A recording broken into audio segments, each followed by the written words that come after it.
stream is about to start now, and if you want to watch the whole thing and to make sure that you don't miss a minute, then make sure that you're a Spectator subscriber and head over to spectator.co.uk/live now.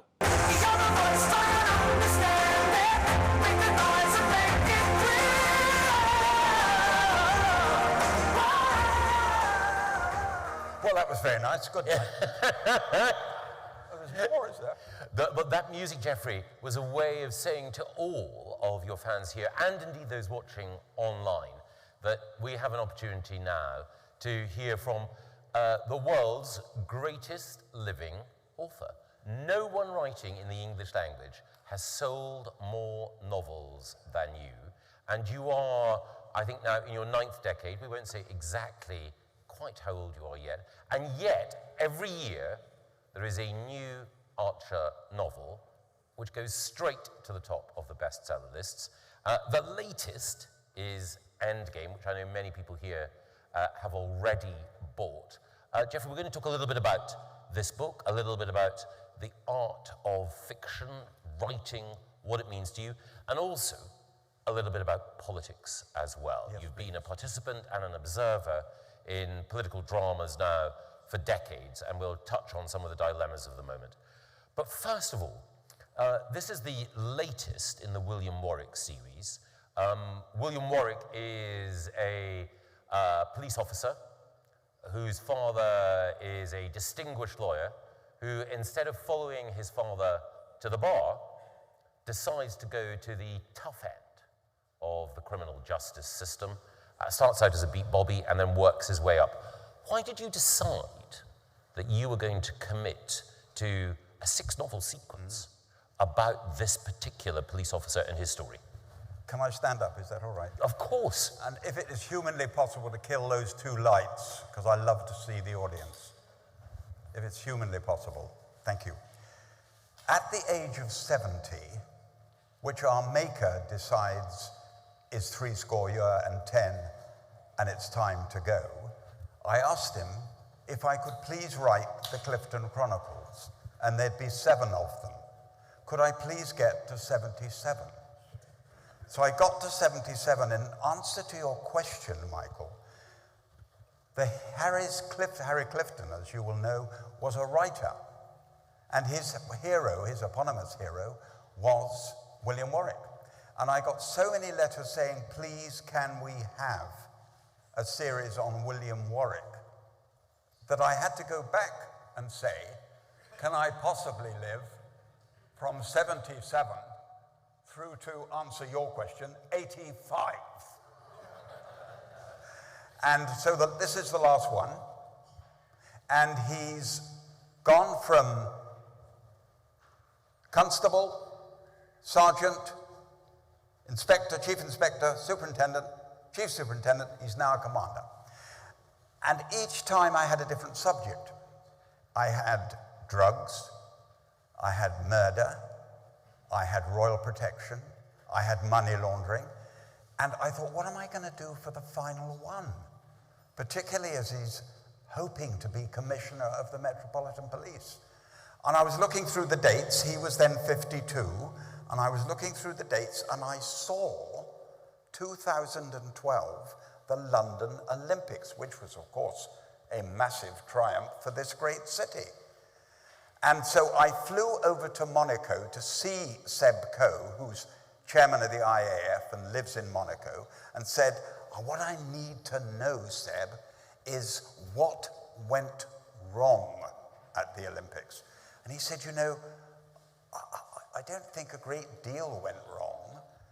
We had an embarrassing situation where North Korea were playing Colombia in a women's football match, and they played the South Korean national anthem. And I had to ring them up and apologize. But you should go and see Commander Bob Broadhurst, who was actually the head of security at the Olympic Games. So I popped back to England, got in touch with the commander, and I said, Commander, did anything go wrong? 14 things went wrong, and you were never told about them.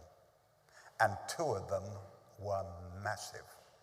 One of them could have finished off the opening ceremony, and on the 4th day of the athletics in the stadium, they were within 12 minutes of clearing the stadium. But the commander said, I said, well, why didn't it get out? Why didn't the press have the story? He said, when you run that job, Geoffrey, the secret is to go home at night without anybody knowing what happened. So I put those 14 things into the book. I then put 7 from my own imagination. So there are 21 things in the book. And when you get to the end, you'll be tested. Which were real and which were figments of my imagination. And that's how Endgame came about.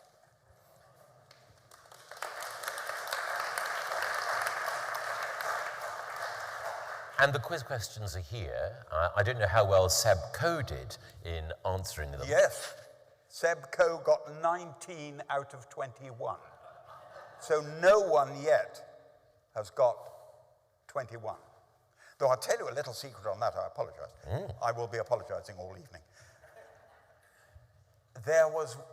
I went to the commander and said, oh look, it's 15 are yours and 6 are mine. And he read the book and said, no, 14 are mine and 1 you've invented.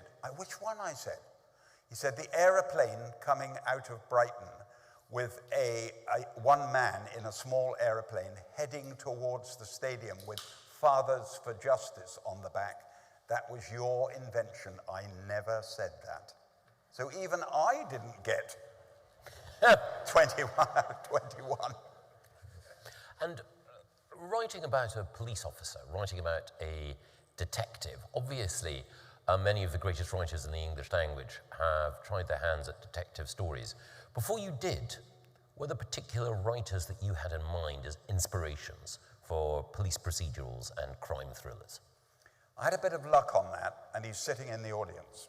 2 of them are sitting in the audience. I went to the Advent Carol service, Lord's Commons Advent Carol service, and a chief superintendent was reading one of the lessons. And I thought, you're exactly what I want for research. So I went to see him. He's sitting in the audience, Chief Superintendent Johnny Sutherland, he was head of the murder squad and collapsed in front of his own men with what he described in his brilliant book, Blue, One Murder Too Many. And he said to me, Geoffrey, I'm not ready yet.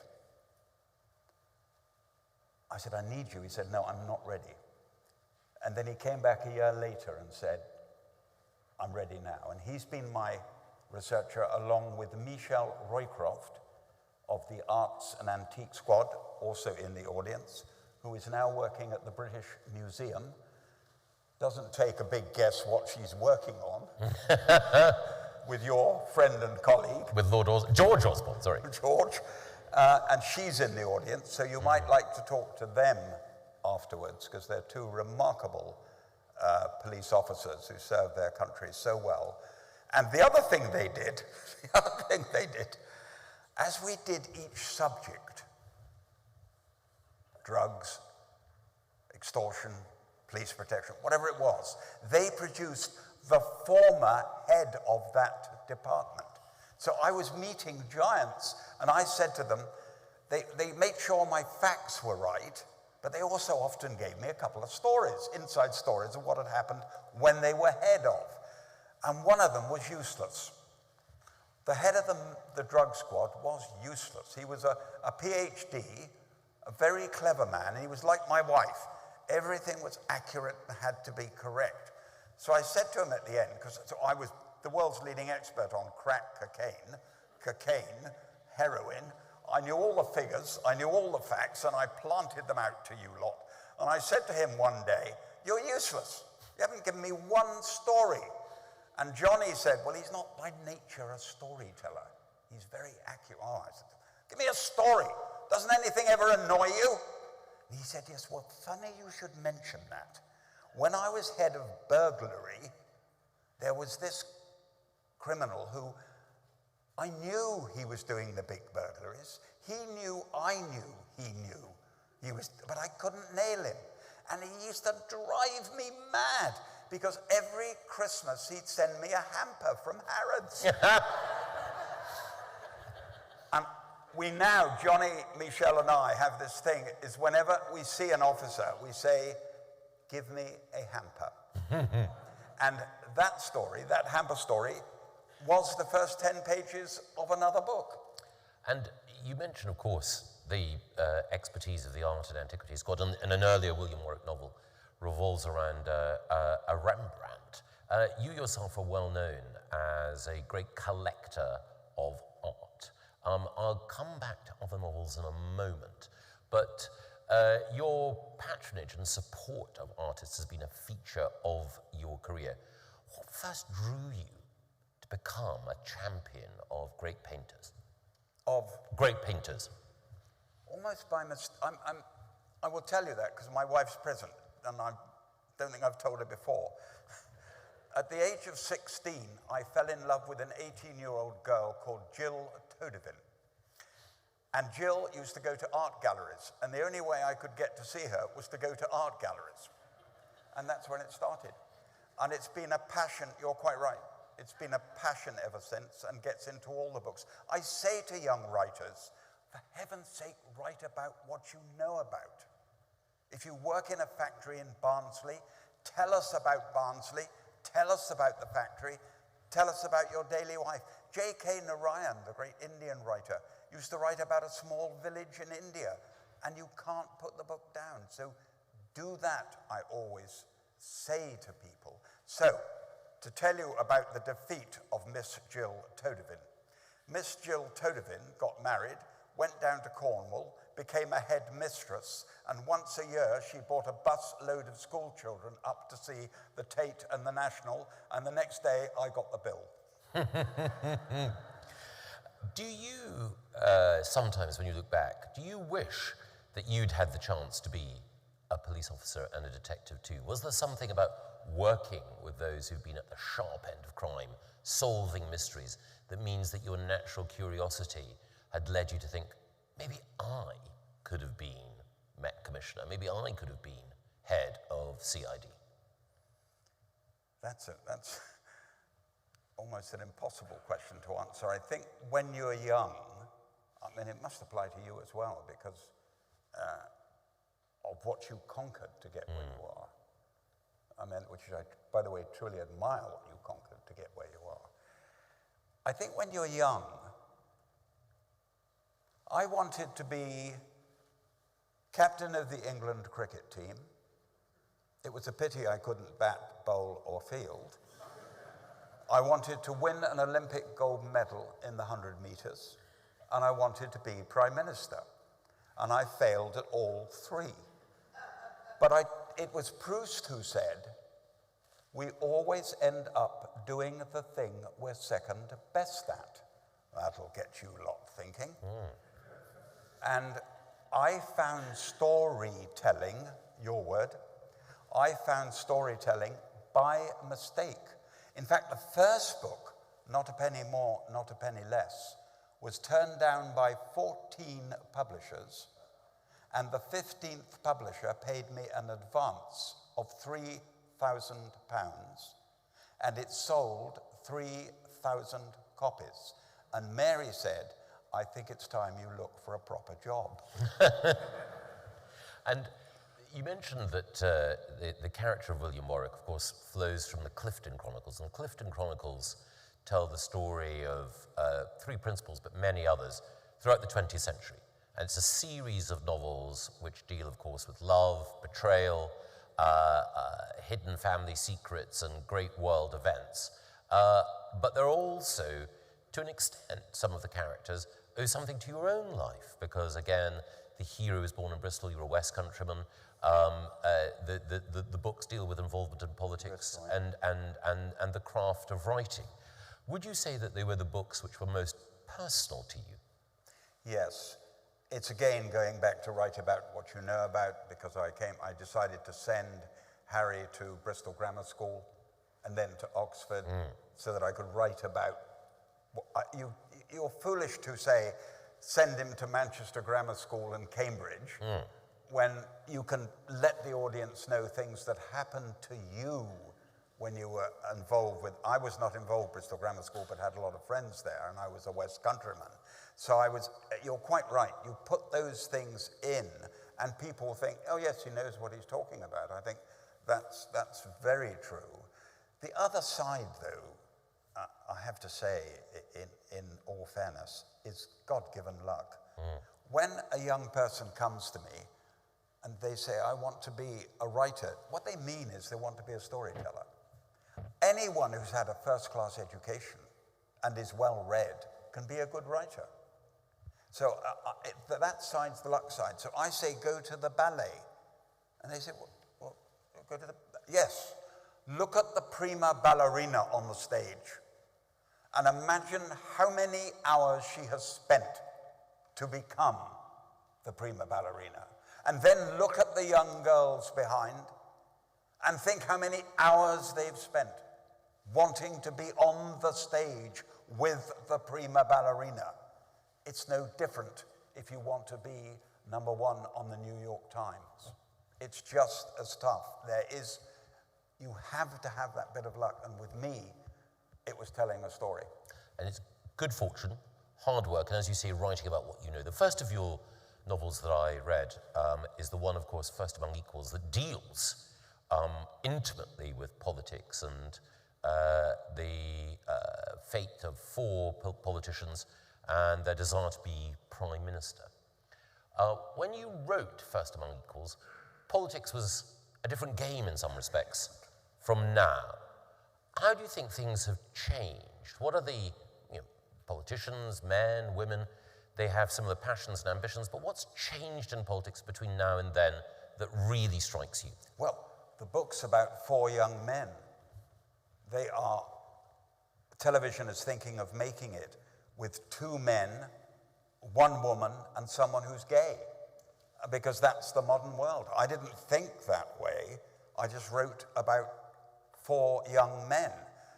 40 years later, it's just totally out of date. The story's still there, and I'm so touched by how many people say, I read First Among Equals and wanted to be a politician. I read First Among Equals and decided I don't want to be a politician. Well, the striking thing is that it reveals that you have people who are, which I think is true of almost all politicians, there's a mixture of idealism and character flaw. No one is perfect, but also no one in politics is completely, or very, very few people are completely wicked. And it's that ability, I think, which the story brings out to show what the spur to ambition is, to show some of the idealism that drives people, but also to show how character flaws can lay low and how they can be overcome. When you think about contemporary politicians, do you have particular heroes and heroines who, whatever their flaws, you particularly admire? When I first entered the House of Commons at the age of 29, I sat on the back bench, looking down at the Labour front bench. Roy Jenkins, Anthony Crossland, Tony Benn, Shirley Williams, Dennis Healey, Harold Wilson. I thought that was the norm. I thought I'd come into the norm. I looked at the Conservative front bench, Ian MacLeod, Hogg. I just thought this was the norm. I am frankly appalled that our finest people in this country are not considering politics as a career. I spoke, Fiona Woolf, when she was Lord Mayor, said, I want you to address 150 women who've either become managing director or chairman by the age of 40. So off I go I'm in heaven, off I go to the Mansion House, 150 women. And they were ferocious with me. They gave me and finally I pointed to one and said, you, Why don't you go in the House of Commons? Why don't you sit on the front bench? You're a natural cabinet minister. And she said, Geoffrey, I earn 400,000 a year and I have 2 lovers. No, thank you. She got the largest round of applause that day. And I looked at them, we laughed, but I looked at those 150 and realized they were disqualified, Michael. They will not enter the House of Commons. And by the way, some of us believe, we both believe, Great Britain Limited's a tiny bit more important than any other company. Yes. It's striking that throughout your political career, you have championed people becoming MPs and supported their careers who, as you quite rightly point out, with reference to First Among Equals, would not have been thought of as conventional conservatives 20, 30 or 40 years ago. So Priti Patel. I hope you're enjoying my discussion with Geoffrey Archer, and if you want to carry on watching, then please make sure that you have a subscription to The Spectator. If you don't have a subscription, it's just £3 for 3 months, and that means the magazine delivered free to your door, and also access not just to this interview, but to many more. So visit spectator.co.uk/live and sign up